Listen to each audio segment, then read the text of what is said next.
Para você ver, é um programa que exibe reportagens especiais apresentadas no seu jornal na TVT.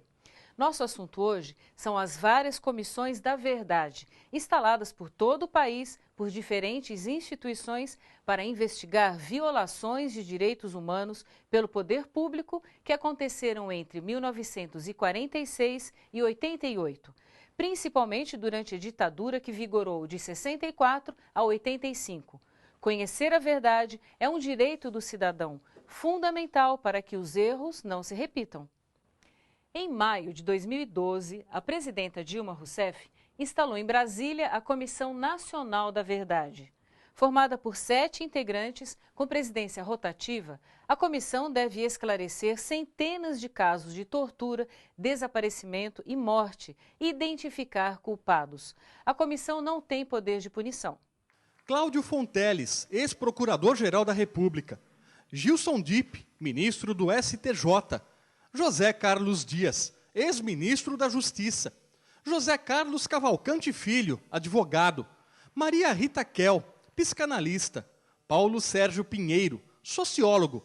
E Rosa Maria Cardoso da Cunha, advogada. São os 7 membros da Comissão da Verdade. A escolha foi feita pessoalmente pela presidenta Dilma Rousseff. Escolhi um grupo plural de cidadãos, de cidadãs, de reconhecida sabedoria e competência, sensatos e ponderados, preocupados com a justiça.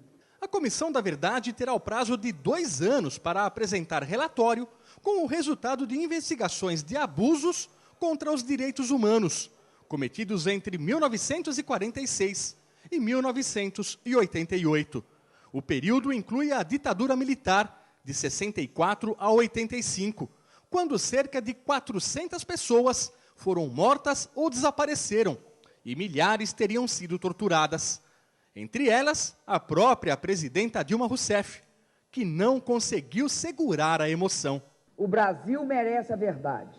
As novas gerações merecem a verdade. E, sobretudo, merecem a verdade factual aqueles que perderam amigos e parentes e que continuam sofrendo, como se eles morressem de novo e sempre, a cada dia. A comissão tem amplos poderes para investigar. Pode convocar para depor qualquer pessoa, civil ou militar. Pode requerer documentos públicos, mas não tem poder de punição, como reivindicaram familiares e vítimas da ditadura. E vale lembrar que o Brasil foi o último dos países latino-americanos que sofreram ditaduras a instalar uma Comissão da Verdade. Países como Chile, Argentina, Peru, Uruguai e Paraguai já recorreram às comissões para conhecer a história e resgatar a memória.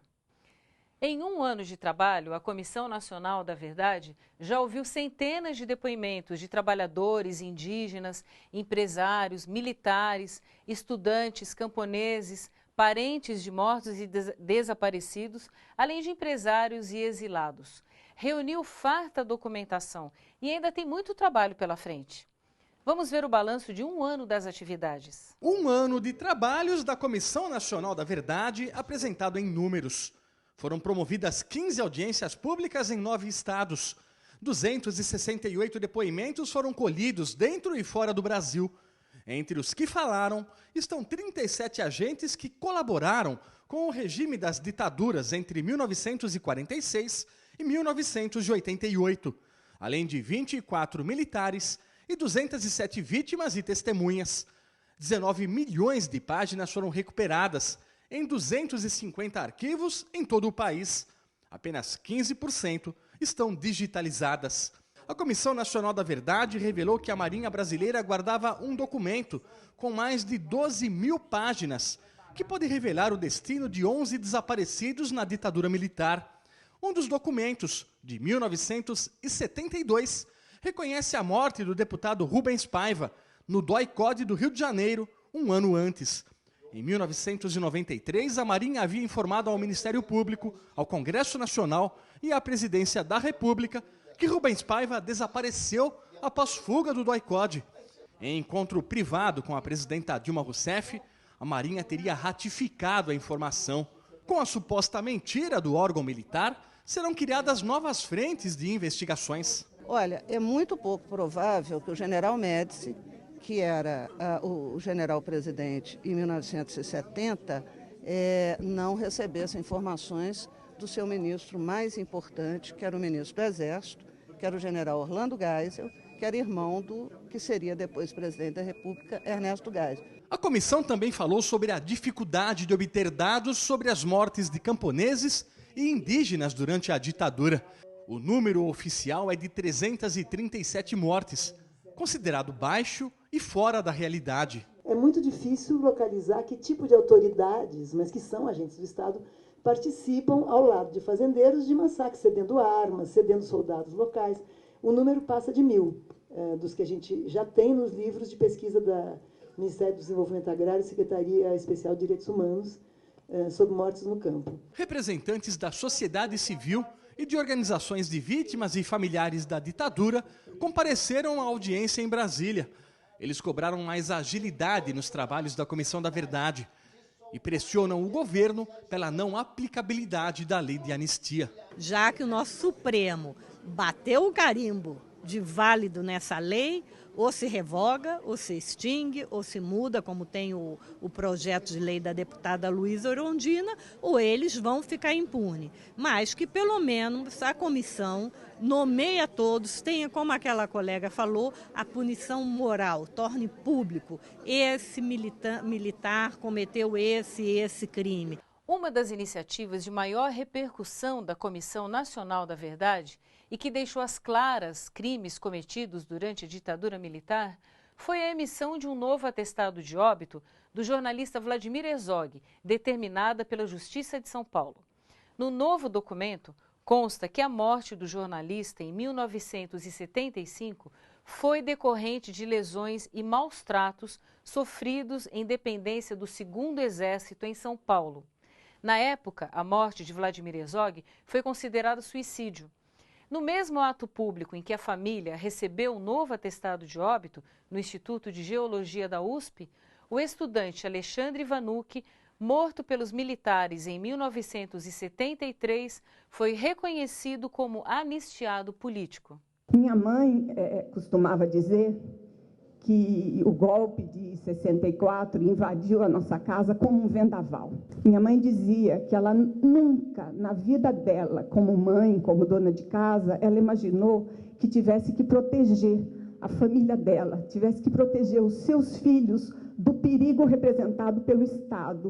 O que isso significa concretamente? Significa que o Estado pede desculpas oficiais às suas famílias pelas perseguições às quais ele sofreu, reconhece o seu legítimo direito de resistência contra a repressão. E isso representa uma simbologia, uma referência para a juventude de hoje, para que ela não permita que esses erros se repitam, para que ela possa aprofundar ainda mais as conquistas de uma geração anterior. É o Brasil se reencontrando com ele, é o Brasil se reencontrando com o que ele tem de melhor, que é a luta pela democracia, a luta pela justiça, a questão da verdade. Para você, para sua família, qual a importância de receber esse novo atestado de óbito aí do Vladimir Herzog? É muito importante porque a família durante 37 anos, 5 meses e 20 dias foi humilhada com um documento mentiroso que nós tivemos que aceitar e que sustentava a farsa do suicídio. Então é mais uma mentira que se enterra e desaparece e é sepultada na nossa história. Acabou a mentira, acabou a farsa. Ele não suicidou. Ao mesmo tempo, qual é a ambiguidade? O Vlado podia estar vivo. O Vlado podia estar aqui, como o Alexandre podia estar aqui. Qual a importância de um ato desse para a Comissão Nacional da Verdade? Para a Comissão, eu acho que é um ato importante para demonstrar que nós estamos na caminhada certa. Quer dizer, nesses últimos 25 anos, desde o reconhecimento da responsabilidade do Estado brasileiro pelos crimes da ditadura em 96, até hoje nós fizemos uma enorme caminhada. A gente reconhecer não basta. Hoje a gente tem que tentar organizar, através da Comissão da Verdade, um processo de mudança dos dias de hoje. Então, se a gente fala de Comissão da Verdade de uma maneira abstrata e reconhece os erros, e não diz, por exemplo, que os governos hoje têm na sua base pessoas que contribuíram para a ditadura militar, pessoas que elaboraram processos, leis durante a ditadura, a gente não consegue ter uma mudança. Acho que é muito importante que a juventude se orgulhe de saber que estão estudando numa escola de onde saiu esse jovem, que teve a garra, a luta, a decisão de lutar contra a ditadura. Infelizmente, hoje, uma boa parte da juventude está desinformada e pouco interessada sobre o que aconteceu na ditadura. Para a advogada Rosa Carvalho, integrante da Comissão Nacional da Verdade, a juventude pode participar mais dos debates ao perceber que as violações dos direitos continuam até hoje. Ela diz que os jovens poderiam relacionar o presente com o passado ao perceber, por exemplo, que são as maiores vítimas da letalidade da polícia. Você sabia que os índios brasileiros receberam treinamento militar para aprender a torturar? E que muitas crianças foram presas e sequestradas junto com os pais? É o que você vai ver depois do intervalo. Até já.